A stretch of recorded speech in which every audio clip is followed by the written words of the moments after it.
Alright, it's going, yep. Alright, so, here again, sitting in my chair. I do apologise again. I know my videos just seem like I'm just grovelling up your ass, but you know, I'm not very organised and I don't have a real style to this at all. I mean, I got the Aussie Flying Ace stuff. I mean, that's had a bit more thought put into it. This is just, you know, chucked together. This is really just, you know, me sort of putting ideas and thoughts out there and opinions out there. It's not so much of an entertainment sort of act sort of thing as what I consider the Aussie Flying Ace to be, with the little backdrop and the costume and all that stuff. So this time I decided I would speak about legislation of marijuana primarily, not really drug legalisation. I'm just focusing on marijuana. It's a bit easier. I won't rant as much as my last video. I'll try to keep it under 10 minutes. I'll keep it as quick as I can. I'll just fucking stop going on like I am.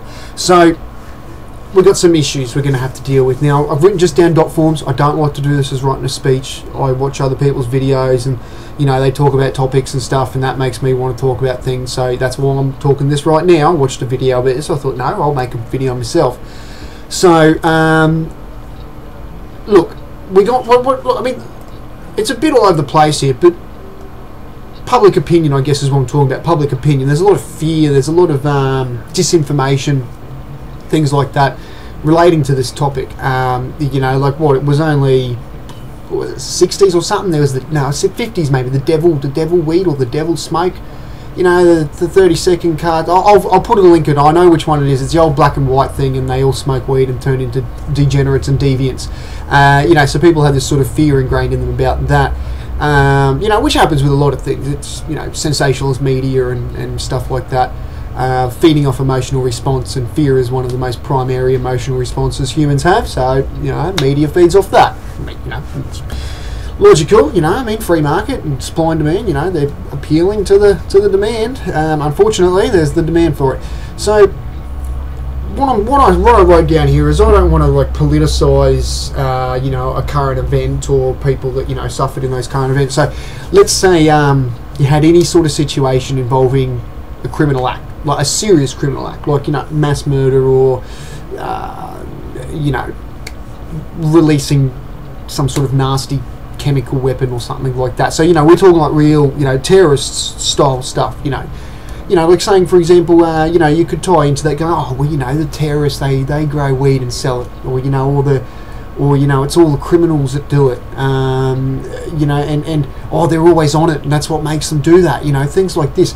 And so it separates people from going, well, that can't be part of the legal world. That's melum in se. Sorry, I should have looked that up. It's just popped in my head. But melum prohibitum, I do know, is the proper, is the one, the other side of it.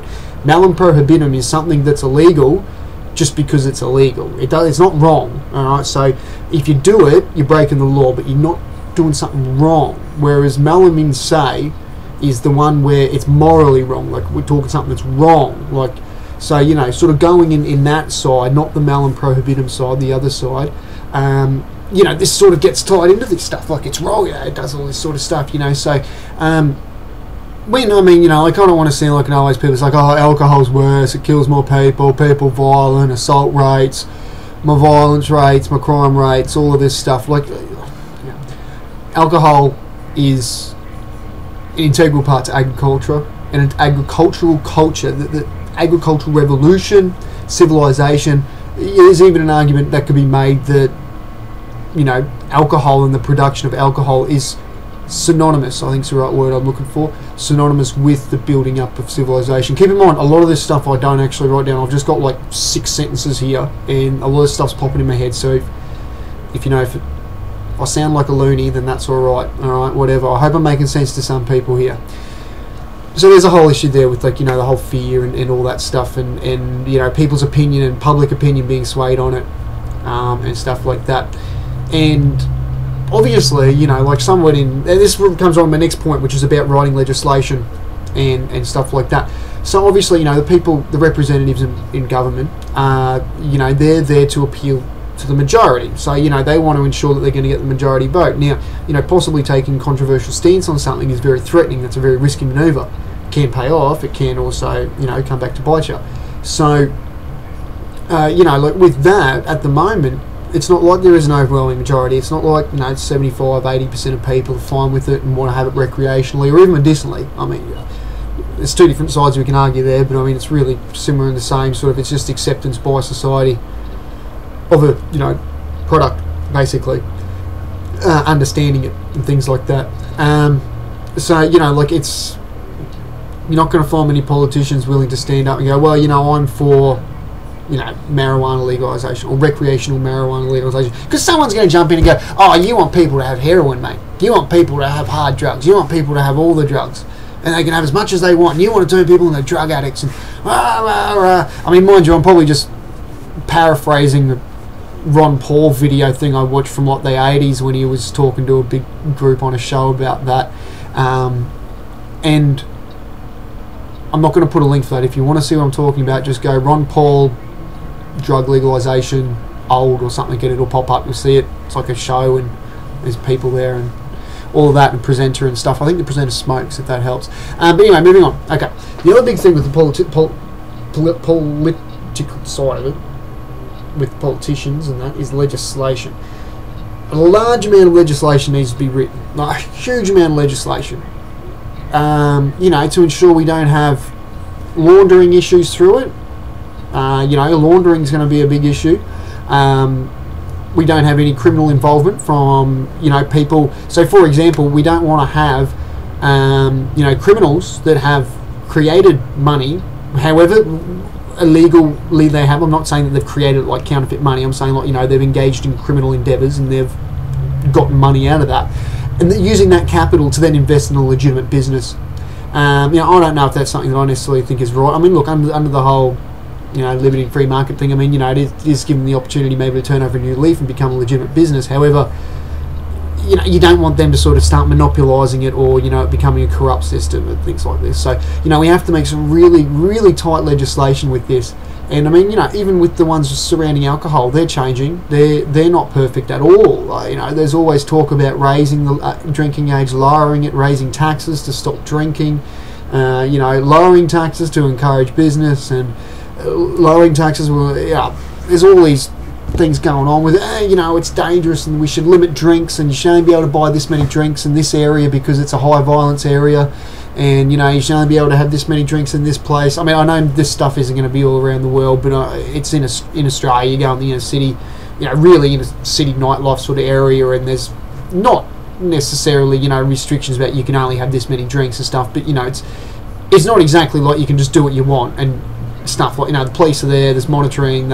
Some of these pubs and stuff, they get better. So they're putting license scanning before you go in, and I mean, you're an established business, you're allowed to engage in, whatever you want on the premises of your business. It's your private property, so I have no problem with them scanning your IDs. I mean, if you don't want to get your ID scanned, don't go there, sort of thing. But that's detracting a bit, but it does still tie in with the whole way we have treated alcohol with legislation and laws, and that's going nearly 10 minutes, so I'll be quick. So it was, look, as we all know, our wonderful representatives in government, God bless their hearts, do some fantastic work. They really put their nose to the grindstone. These people, they sit there 16 hours a day writing legislation, making sure they read it too. I've heard that. I've heard sometimes they read it.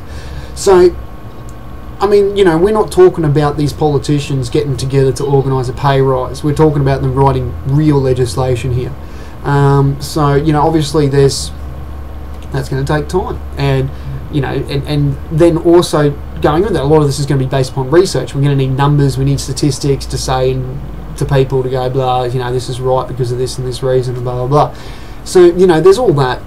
There is some legitimate research going into, the uses of marijuana, and it's been an established field for a while, I believe.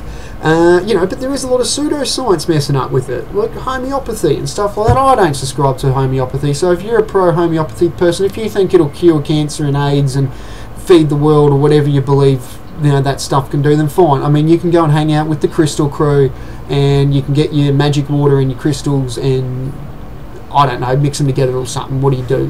Whatever you do, okay? you know, that's the thing. So, you know, you see these things, oh, marijuana can do this, it cures cancer, and it does this, and it does that, and, you know, all these magical claims, like magnets, oh yeah, just like magnets, you know, there's all this pseudoscience about magnets, you know, they make you live longer, stronger, bones thicker, or I don't know, all this stuff that they do. So, yeah, that's about it. That's about it. I'll find that fear of the devil weed thing. Well, I'll type it in now, Ron Paul Show. And what was the other thing? Shit, if I forget, message me and type it in. And yeah, too easy.